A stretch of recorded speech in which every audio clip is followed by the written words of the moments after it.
Hello friends, welcome in Utkarsh online classes. तो RGS की vacancy आते ही स्टूडेंट्स के सामने एक बड़ा क्वेश्चन ये भी आ गया है कि हम आरजीएस की प्रिपरेशन करें या एपीओ की करें या दोनों की एक साथ करें। अगर हम एक साथ प्रिपरेशन करते हैं तो हम किस तरीके से करें, क्योंकि कुछ स्टूडेंट्स का ऐसा है कि हमें एपीओ बनना है लेकिन हमें साथ ही साथ आरजीएस भी देना है, लेकिन हमारा एपीओ भी कहीं पीछे नहीं छूट जाए। तो इसलिए आपको कैसे अप्रोच करना चाहिए वो हम आज डिस्कस करने वाले हैं।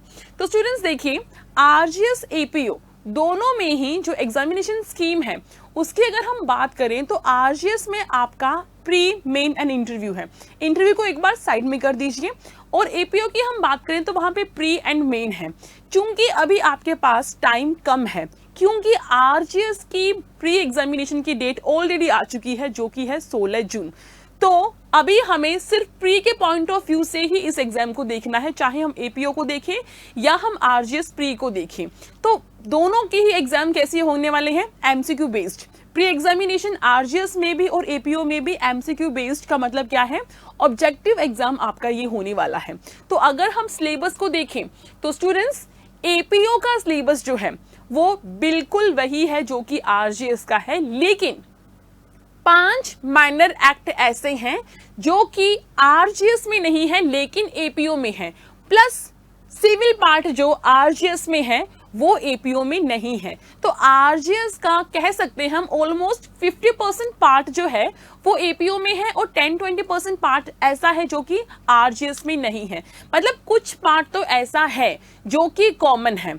तो हमें अभी क्या करना चाहिए, अभी के लिए हमारे लिए बेस्ट यही है, क्योंकि एपीओ की डेट अभी तक आई नहीं है। तो जब तक एपीओ की डेट नहीं आई है तब तक हम यही मान के चल सकते हैं और यही मान कर चल रहे हैं कि एपीओ का एग्जाम जो है वो आरजीएस के बाद में होने वाला है। तो तब तक हमें आरजीएस के अकॉर्डिंग एपीओ की प्रिपरेशन जो है वो करनी चाहिए। पहले हमें उन सब्जेक्ट्स को करना चाहिए जो आरजीएस में भी है और जो एपीओ में भी है, मतलब कि जो हमारे कॉमन सब्जेक्ट्स हैं पहले हमें वो करने चाहिए।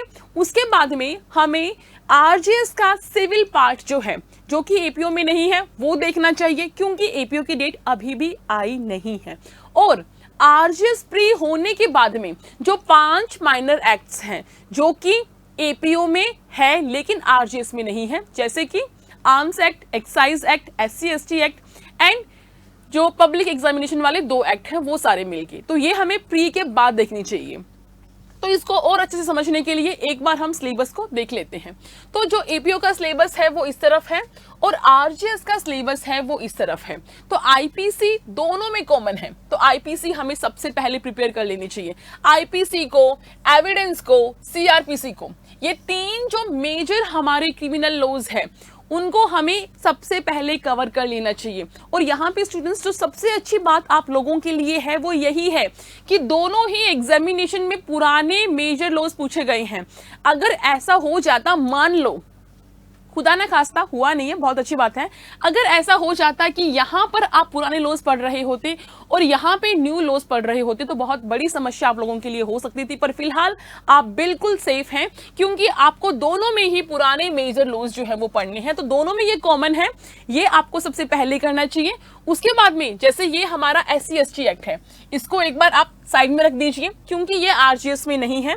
पॉक्सो एक्ट है, ये आरजीएस में है, ये हमें पढ़ना है। जेजे एक्ट है, ये भी आरजीएस में है। प्रोबेशन एक्ट है, ये भी आरजीएस में है।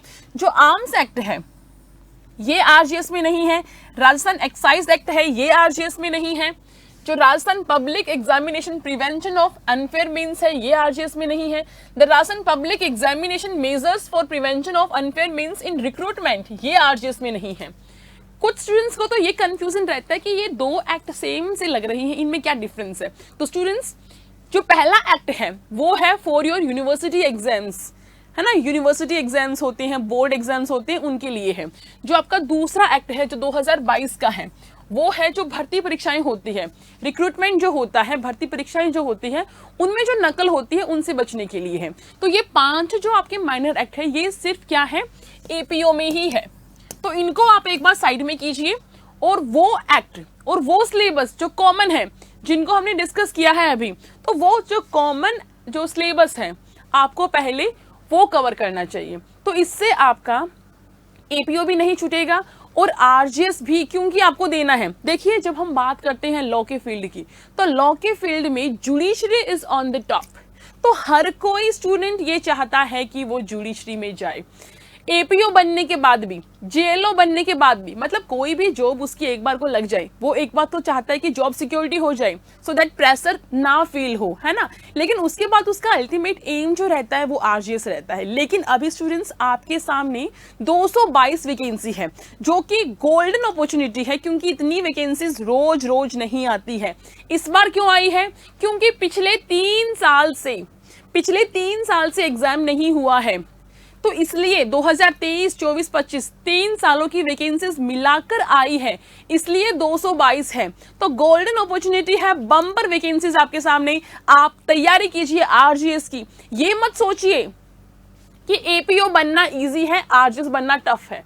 एग्जाम होता है ना, एग्जाम होता है। और एक और बात ध्यान में रखिए, आरजीएस जो है उसमें नेगेटिव मार्किंग नहीं है, आरजीएस प्री में नेगेटिव मार्किंग नहीं है। और एपीओ के बारे में अभी तक हम कुछ कह नहीं सकते हैं, और जहां तक संभावना है एपीओ में नेगेटिव मार्किंग होगी। तो जिस एग्जाम में नेगेटिव मार्किंग नहीं होती है उस एग्जाम को क्रैक करना ज्यादा आसान होता है, क्योंकि वहां पे आप 100% पेपर को अटेम्प्ट कर पाते हैं। तो इसलिए ये तो बिल्कुल मत सोचिएगा कि आरजीएस बनना मुश्किल है, कैसे होगा, है ना। पूरी तैयारी डेडिकेशन के साथ हम एग्जाम देंगे तो जरूर होगा। पहले कॉमन सब्जेक्ट हमें करने हैं, उसके बाद में जो हमारा स्पेशल एपीओ सिलेबस है, माइनर एक्ट्स है, वो हमें आरजीएस प्री के बाद में करना है, क्योंकि आरजीएस की डेट आ चुकी है, अब समय बहुत कम रह गया है। अब हमें प्री के हिसाब से ही अपनी तैयारी जो है उसको शुरू करना है। ऑलरेडी शुरू कर चुके हैं तो उसे हमें कंटिन्यू करना है। अब स्टूडेंट्स को कल से स्टूडेंट्स बार बार ये पूछ रहे थे, चलिए वापस हम आते हैं सिलेबस के ऊपर एक बार। हिंदी हम बात करें लैंग्वेज के बारे में, तो स्टूडेंट्स लैंग्वेज एक बहुत इंपॉर्टेंट पार्ट है आपके सिलेबस का।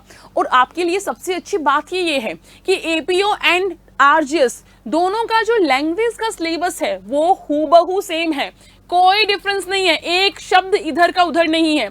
अच्छे से देख लीजिएगा, ये हिंदी का सिलेबस आपका एपीओ का है और ये आपका आरजीएस का है, कोई भी डिफरेंस यहां पर नहीं है, हूबहू ये सेम है।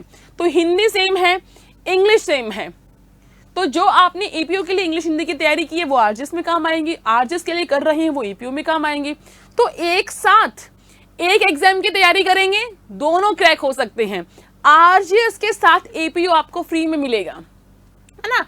आरजीएस की तैयारी करेंगे ना, एपीओ की आपकी ऑटोमेटिकली हो जाएगी। बस 5 माइनर एक्ट है, उनको वापस से पढ़ना पड़ेगा, है ना, वो अलग से हैं। बाकी आरजीएस पे क्योंकि डेट भी आ चुकी है, तो अभी के लिए आपको आरजीएस पे ज्यादा फोकस करना चाहिए, आरजीएस की तैयारी करनी चाहिए। आरजीएस की करोगे, एपीओ की अपने आप हो जाएगी। और बाकी एपीओ की अभी डेट भी नहीं आई है, तो एपीओ के जो स्पेशल मेजर एक्ट्स हैं, माइनर एक्ट्स हैं, उनको आप बाद में भी तैयारी कर सकते हैं। अब देखिए, कल से जब से वैकेंसी आई है, स्टूडेंट्स ये पूछ रहे हैं मैम नया बैच, क्योंकि टाइम भी आप लोगों के पास अब क्या बचा है, बहुत ही लिमिटेड बचा है। तो उत्कर्ष क्लासेस इसीलिए आपके लिए लेकर आया है एक स्पेशल टारगेट बैच, जो आपके प्री एग्जामिनेशन के लिए है। क्योंकि अभी हिंदू नव वर्ष का मौका है, तो हिंदू नव वर्ष के उपलक्ष्य में आपके लिए 50% का एडिशनल डिस्काउंट यहां पर रखा गया है। पर ध्यान रखिए, ये ऑफर सिर्फ और सिर्फ 17 अप्रैल तक है। तो आपका जो आरजीएस का टारगेट बैच है, इसकी फीस अभी के लिए आपकी है सिर्फ 7,000 रुपये। और इस टारगेट बैच में कोर्स आपका जो है वो 16 जून को एग्जाम है, तो मान के चलिए 10 जून तक कंप्लीट करवाया जाएगा। लैंग्वेज एंड आरजीएस के पूरे सिलेबस को कवर करवाया जाएगा आपकी इन 55 to 60 डेज में। उसके बाद में हम बात करते हैं फाउंडेशन बैच के बारे में। तो फाउंडेशन बैच आपका प्री मेन इंटरव्यू, 3 जो स्टेजेस है, तीनों को इंक्लूड करते हुए है, जिसकी फीस अभी के लिए 10,000 रुपए है, क्योंकि आपको अभी 50% का एडिशनल डिस्काउंट मिल रहा है। डिस्काउंट के लिए आपको आरजीएस 50 ये कूपन कोड अप्लाई करना है। और स्टूडेंट्स, क्योंकि टाइम बहुत कीमती है इस टाइम पे हमारा, तो इसलिए ये जो बैच है ये बिना टाइम वेस्ट किए परसों से ही, यानी कि 12 अप्रैल से ही शुरू हो रहा है। तो स्टूडेंट्स, बहुत ही सुनहरा अवसर है आप लोगों के लिए मैजिस्ट्रेट बनने का, अपना सपने को पूर्ण करने का, और उत्कर्ष की पूरी टीम आपके सपने को साकार करने के लिए आपके साथ में खड़ी हुई है। So wish you all the best. Thank you.